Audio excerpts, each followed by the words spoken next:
Olá! Bem, hoje em dia toda a gente cria e partilha conteúdo online. É super fácil, não é? Mas com essa facilidade vem também uma série de questões legais, algumas bem complexas que pura e simplesmente não podemos ignorar. Por isso, hoje vamos aqui desmistificar o essencial do e-direito, que é, no fundo, o livro de regras para a nossa vida digital. Ok, vamos começar com um cenário que de certeza já aconteceu a quase todos. Imaginem, estão a criar um conteúdo qualquer, um post, uma apresentação e encontram aquela imagem, a imagem perfeita. Parece inofensivo, certo? É só fazer um copiar e colar, mas a grande questão que fica no ar é, do ponto de vista legal, pode-se mesmo fazer isso? E a resposta, bem, a resposta é absolutamente crucial. A verdade é que no mundo digital, um clique, uma partilha, um simples download, tudo isso pode levar a problemas sérios, como violações de propriedade intelectual. As consequências podem ir muito, mas muito para além do que se imagina. A facilidade com que se age online acaba por esconder uma teia de responsabilidades bastante complexa. É precisamente aqui que entra o chamado e-direito. Este é o campo que basicamente define as regras do jogo no universo digital. E não é um conceito abstrato. É uma área jurídica fundamental que regula a forma como interagimos, como fazemos negócios e como criamos online. A definição formal, como vemos, é bastante direta. O e-direito trata de todas as relações com o valor legal que acontecem por meios eletrónicos. Se quisermos simplificar, podemos pensar nisto como a adaptação das leis que já conhecemos à realidade do ciberespaço, uma realidade que, como sabemos, não tem fronteiras físicas. E olhem que o seu alcance é enorme. Vai desde a loja online onde fazemos as nossas compras até à forma como os nossos dados são guardados e tratados. Passa pela validade de um contrato assinado digitalmente, pela luta contra o cibercrime e, claro, pela proteção das criações como aquela imagem de que falámos há pouco. É um mundo inteiro. E claro, para navegar neste mundo é preciso ter conhecimento bem estruturado. As informações que estamos a ver aqui são, na verdade, um pequeno vislumbre de um manual de formação completo, um guia pensado exatamente para isso, para transformar a incerteza em confiança e dar as ferramentas para se poder atuar de forma segura e legal no meio digital. Agora vamos aprofundar um bocadinho um dos temas mais críticos, os direitos de autor. Para quem cria conteúdo, seja texto, fotografia, música, o que for, dominar este assunto é absolutamente essencial. E o que vamos ver a seguir é um bom exemplo do tipo de conhecimento prático que faz toda a diferença. E aqui está uma coisa que muita gente não sabe e que é super interessante. Os direitos de autor dividem-se em duas categorias. Por um lado, os direitos morais.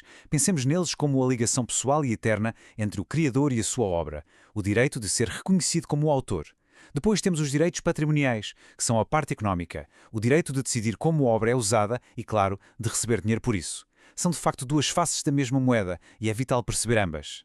É importante frisar que esta proteção não é uma coisa opcional, está na lei. Em Portugal, é o Código do Direito de Autor e dos Direitos Conexos, o CDADC, que defende os criadores.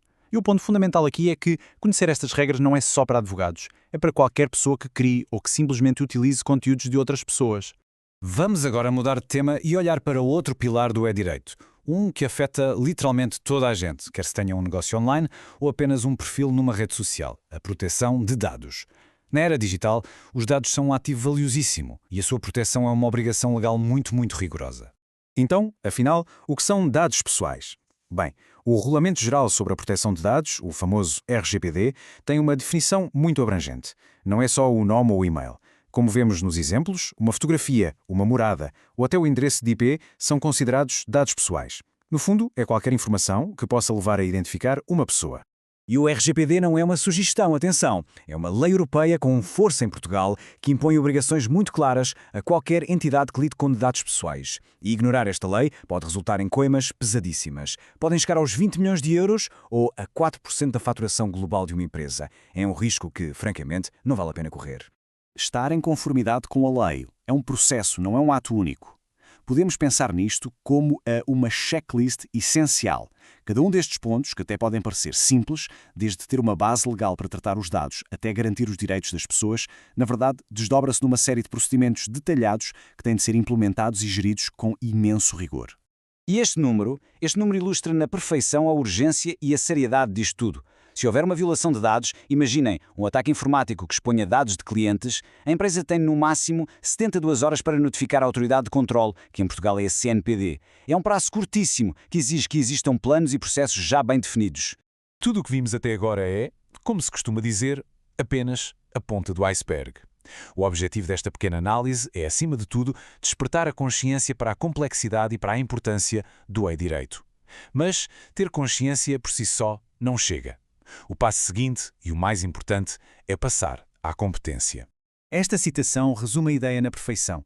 Para termos um ambiente digital que seja seguro para todos, não basta ter boas intenções. É preciso combinar uma atuação informada com um conhecimento sólido das regras do jogo.